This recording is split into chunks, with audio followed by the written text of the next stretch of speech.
Hello my lovely people, तो मैं हाजिर हूँ एक नए मज़ेदार स्टोरी के साथ। आई होप आप सभी बहुत अच्छे होंगे।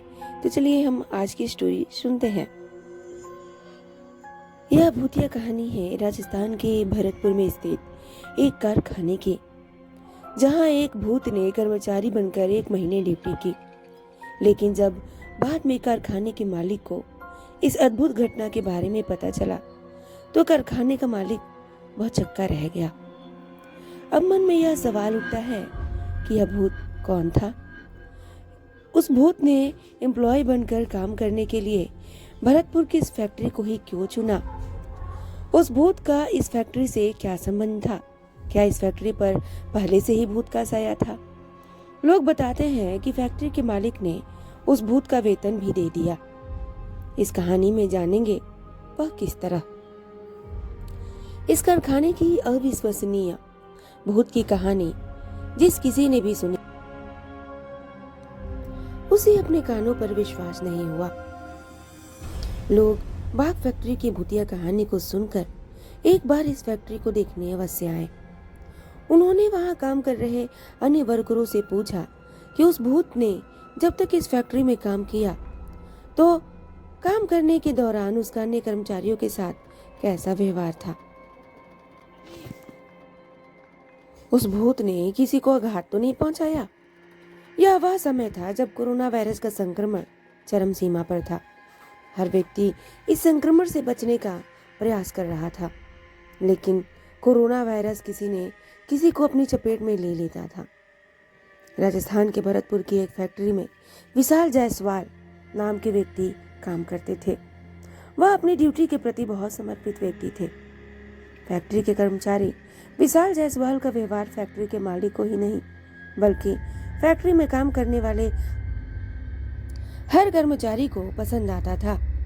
लॉकडाउन घोषित हुआ तो फैक्ट्रियां बंद हो गई, सारा कामकाज ठप हो गया। 2-3 महीने तो फैक्ट्रियों ने अपने कर्मचारियों को घर बैठे वेतन दिया, लेकिन बिना काम के फैक्ट्री में ऐसा कितने दिन चल पाता। इसलिए अब फैक्ट्रियों ने अपने कर्मचारियों को वेतन देना भी बंद कर दिया।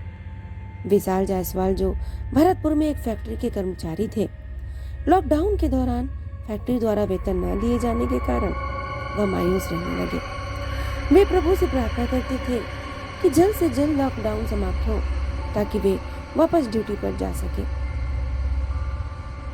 लेकिन कोरोना वायरस का संक्रमण बढ़ता ही जा रहा था, लॉकडाउन बढ़ता ही जा रहा था। इस बीच एक दुर्भाग्यपूर्ण घटना घटी। फैक्ट्री में काम करने वाले विशाल जायसवाल कोरोना संक्रमण से पीड़ित हो गए और बहुत कोशिशों के बावजूद उन्हें बचाया नहीं जा सका। विशाल जायसवाल की फैक्ट्री में यह बात पहुंचा दी गई कि उनके यहाँ काम करने वाले कर्मचारी विशाल जायसवाल की मौत हो चुकी है। विशाल जायसवाल के परिवार में उनकी पत्नी और 2 छोटे छोटे बच्चे थे। जब विशाल जायसवाल की मौत के बाद उनके घर का खर्चा चलना मुश्किल था। लॉकडाउन समाप्त हुआ, फैक्ट्रियों को फिर से चलाने का आदेश हो गया। राजस्थान के भरतपुर की वह फैक्ट्री भी स्टार्ट हो गई जिसमें विशाल जायसवाल काम करते थे। एक दिन फैक्ट्री के मालिक क्या देखते हैं कि ऑफिस में उनके सामने विशाल जायसवाल खड़े हैं। फैक्ट्री के मालिक ने जब विशाल जायसवाल को देखा तो वो चौंक उठे। उन्होंने विशाल जायसवाल से कहा कि तुम्हारी तो मौत की खबर हमारे पास आई थी। फैक्ट्री के मालिक के इस प्रश्न पर विशाल जायसवाल मुस्कुराकर बोले, आपसे किसी ने मजाक किया होगा। विशाल जायसवाल ने फिर कहा कि फैक्ट्री खुल गई है, मैं काम पर आ गया हूँ। इस बात पर फैक्ट्री के मालिक बोले कि तुम जैसे मेहनती कर्मचारी मिलते कहाँ हैं, इसलिए हमारी फैक्ट्री के दरवाजे तुम्हारे लिए सदा ही खुले हैं। तुम आज से ही ड्यूटी पर लग जाओ। विशाल जायसवाल फैक्ट्री में काम करने लगे, लेकिन साथ काम करने वाले कर्मचारियों ने अनुभव किया कि विशाल जायसवाल का व्यवहार बदल गया है। वह मशीन पर काम करते करते अचानक गायब हो जाते हैं। सबको बड़ा आश्चर्य लगता है कि अभी अभी तो विशाल जायसवाल अपनी सीट पर काम कर रहे थे, अचानक कहाँ चले गए। पूछने पर विशाल जायसवाल जवाब देते थे कि थोड़ा चहलकदमी करने बाहर चला गया था।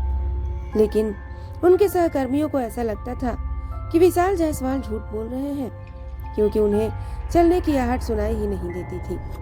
अब विशाल जायसवाल ओवर टाइम के साथ रात दिन काम करते थे। एक बार विशाल जायसवाल से फैक्ट्री मालिक ने पूछा कि जब तुम दिन रात फैक्ट्री में काम करते हो तो ऐसे में सोते कब होगे? फैक्ट्री मालिक ने इस प्रश्न पर विशाल जायसवाल हंसकर कहते हैं कि हमारे मुकद्दर में सोना कहाँ है मालिक। वे समझ नहीं पाते थे कि विशाल जायसवाल क्या कहना चाहते हैं। उस रात फैक्ट्री के लगभग सारे एम्प्लॉय घर जा चुके थे। विशाल जायसवाल ओवर टाइम कर रहे थे कि फैक्ट्री का चौकीदार किसी काम से अंदर आया। उसने देखा विशाल जायसवाल जिस सीट पर बैठे हैं वहां एक जीर्ण शीर्ण अवस्था में कोई अजनबी सा आदमी बैठा नजर आ रहा था। जहाँ देखकर फैक्ट्री का चौकीदार बहुत तेजी से चिल्लाता हुआ बाहर की तरफ भागा और फैक्ट्री के मालिक को अंदर लेकर आया। फैक्ट्री के मालिक जब उस चौकीदार के साथ अंदर आए तो उन्होंने देखा कि विशाल जायसवाल अपनी सीट पर बैठे काम कर रहे हैं। यह देखकर फैक्ट्री के मालिक ने चौकीदार को बहुत डांटा और उन्होंने उससे कहा कि कैसी उल जुलूल बातें करने लगे हो,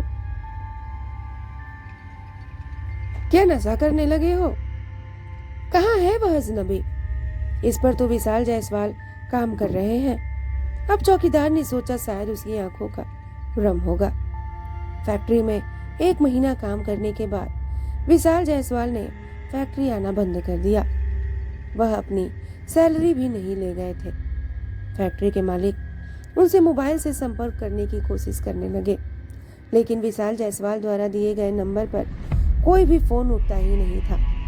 तब फैक्ट्री के मालिक ने सोचा कि विशाल जायसवाल बीमार होंगे, इसलिए फैक्ट्री नहीं आ रहे हैं। इसलिए उन्होंने सोचा कि घर जाकर उनका हालचाल भी पूछ लूं और उनका 1 महीने का वेतन भी दे आऊं। फैक्ट्री के मालिक जब विशाल जायसवाल के घर पहुंचे तो उनके घर जाकर उन्होंने जो कुछ पता लगा उसे जानने के बाद वे पसीने पसीने हो गए। विशाल जायसवाल के घर जाकर पता चला कि उनकी 3 महीने पहले ही मौत हो चुकी है। फैक्ट्री के मालिक को तो विशाल जायसवाल की पत्नी की बातों पर विश्वास ही नहीं हो रहा था। फैक्ट्री के मालिक ने विशाल जायसवाल की पत्नी को जब बताया कि उनके पति पिछले 1 महीने से फैक्ट्री में काम कर रहे थे तो वह आश्चर्य में पड़ गई। वह सोच रही थी कि आखिर वह कौन था जो विशाल जायसवाल के रूप में उनकी फैक्ट्री में काम कर रहा था। जब उन्होंने मन में सोचा कि हो न हो विशाल जायसवाल का भूत होगा, यह सोचकर वो अंदर तक हिल गए। फिर उन्होंने अपने आप को संभाला। फैक्ट्री मालिक ने विशाल जायसवाल की पत्नी से कहा कि बात कुछ भी हो, लेकिन विशाल जायसवाल ने ड्यूटी टाइम पर की है। इतना ही नहीं, उन्होंने ओवर टाइम भी किया है, इसलिए उनका वेतन आप ले लीजिए। फैक्ट्री मालिक ने विशाल जायसवाल का वेतन ओवर टाइम मिलाकर कुल 50,000 रुपए उनकी पत्नी के हाथ में रख दिए। विशाल जायसवाल की पत्नी की आंखों से आंसू बह निकले। वह यह सोच रही थी कि एक दिन मैं बच्चों से बातें कर रही थी कि काश हमारे पास 40-50 हजार रुपए होते तो घर में ही छोटी मोटी दुकान खोल लेते। उस दिन उनके पति विशाल जायसवाल की आत्मा यह बात सुन रही थी, इसलिए 50,000 रुपए की व्यवस्था करने के लिए उनके पति ने मौत के बाद भी फैक्ट्री में काम किया ताकि उनके परिवार को सहारा मिल सके। तो ये थी आज की मजेदार स्टोरी। थी नहीं मजेदार? आप लोगों को कैसी लगी प्लीज कमेंट करके जरूर बताइएगा। स्टोरी पसंद आई हो तो लाइक कीजिएगा, शेयर कीजिएगा और चैनल को सब्सक्राइब कर दीजिएगा। मैं मिलती हूँ आप लोगों से कल किसी नए मजेदार से स्टोरी के साथ। तब तक के लिए बाय बाय, टेक केयर।